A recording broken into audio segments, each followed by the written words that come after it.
Les trous noirs sont de mystérieuses anomalies cosmiques, dont nous commençons à peine à reconnaître la nature. Ils sont difficiles à détecter et encore plus difficiles à étudier. L'espace lui-même est déformé autour de ces objets étonnants, au point de ne plus être reconnaissable, et les lois habituelles de la physique deviennent inapplicables. Leur étude nous aide à mieux comprendre l'essence profonde de notre univers, mais elle représente en même temps une certaine menace. Alors, à quel point les trous noirs sont-ils dangereux ?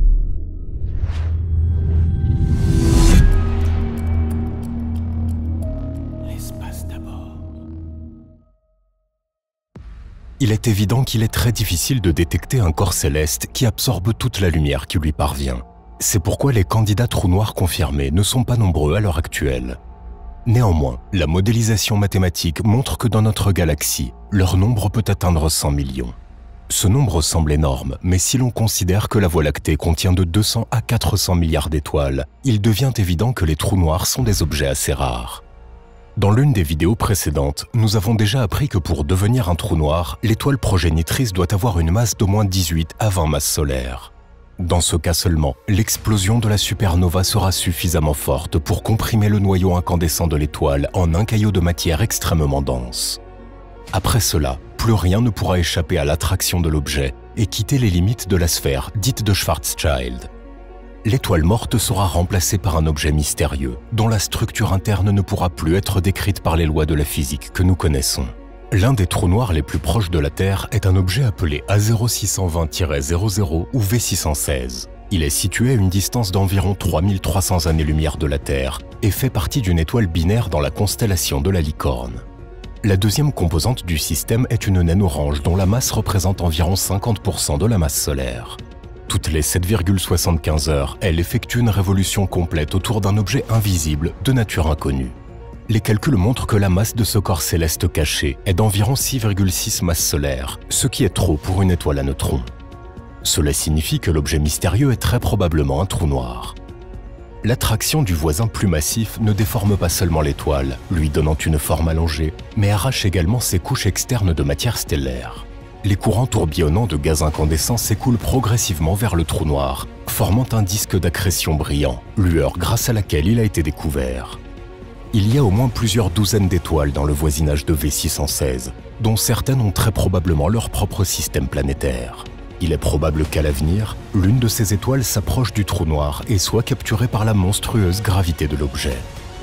Dans ce cas, elle subira le même sort que sa compagne actuelle. Le processus d'interaction entre un trou noir et d'autres objets dépend largement du rapport de leur masse. Plus la distance entre les corps célestes est petite et plus le trou noir est massif, plus les forces de marée affectent son compagnon.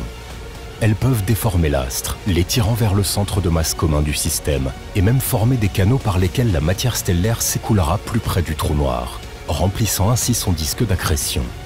Si les forces de marée sont suffisamment fortes, elles peuvent détruire complètement l'objet absorbé, le transformant en un anneau de feu. On suppose qu'hypothétiquement, autour d'un trou noir peuvent orbiter des planètes, de même qu'à proximité d'une étoile ordinaire.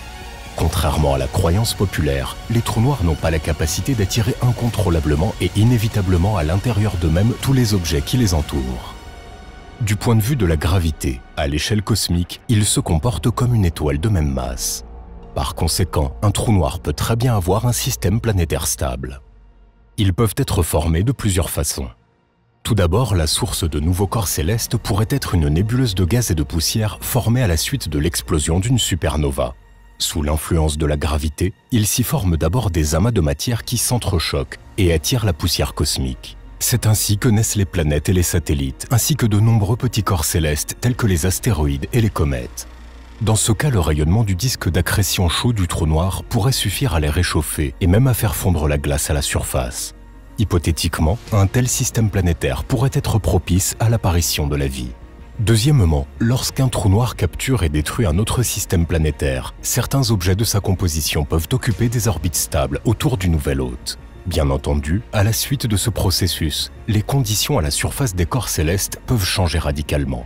Par exemple, une géante de glace peut se transformer en planète-océan, tandis qu'une géante gazeuse peut perdre la quasi-totalité de son hydrogène et devenir une planète chtonienne. Troisièmement, les corps célestes vagabonds, tels que les planètes errantes ou les astéroïdes interstellaires, seraient également attirés par un objet massif. Bien que de tels systèmes n'aient pas encore été détectés de manière fiable, il n'y a aucune raison de penser qu'ils sont impossibles. Si la planète est située très près du centre du système et que le trou noir a une masse suffisante, d'autres facteurs entrent en jeu. Le flux de matière incandescent formant le disque d'accrétion arrachera l'atmosphère du corps céleste, et la friction le ralentira, l'attirant de plus en plus fort vers le trou noir. Finalement, les forces de marée les plus puissantes déchireront la planète en petits morceaux. Les fragments résultants continueront à se déplacer dans le disque d'accrétion, se dissolvant progressivement dans le gaz chaud environnant. Enfin, ils seront inévitablement absorbés par le trou noir dont ils deviendront partie intégrante. On pense qu'il existe 3 types principaux de trous noirs dans l'univers, qui diffèrent principalement par leur masse. Le premier type se trouve au centre de la plupart des galaxies spirales. Il s'agit de trous noirs géants, dont la masse peut atteindre plusieurs milliards de masses solaires. La densité de matière dans la partie centrale de la galaxie est généralement très élevée, ce qui entraîne la formation d'un grand nombre d'étoiles proches, grandes et brillantes. Brûlant rapidement, elles se transforment en trous noirs, qui grossissent rapidement et fusionnent souvent les uns avec les autres. C'est ainsi que naissent des objets supermassifs entourés de disques d'accrétion géants de matière incandescente. Leur lueur est visible à des milliards d'années-lumière, même si la galaxie elle-même n'est pas visible du tout. Nous appelons ces objets des quasars. Le deuxième type est beaucoup plus répandu, mais il est aussi beaucoup plus difficile à remarquer. Il s'agit des trous noirs dont la masse est proche de la masse stellaire. Ils se forment à partir de gros astres en fin de vie. En absorbant d'autres corps célestes et du gaz interstellaire, ces objets grandissent progressivement pour devenir des trous noirs de masse intermédiaire. Ils peuvent également fusionner entre eux, créant des ondes gravitationnelles qui déforment l'espace à plusieurs années-lumière à la ronde. Le troisième type est celui des trous noirs primordiaux hypothétiques. Leur existence découle de la théorie moderne de l'origine et de l'évolution de l'univers. Les fluctuations et les oscillations de la matière qui remplissaient l'espace cosmique au premier stade de son développement pourraient conduire à la formation de trous noirs de n'importe quelle petite taille.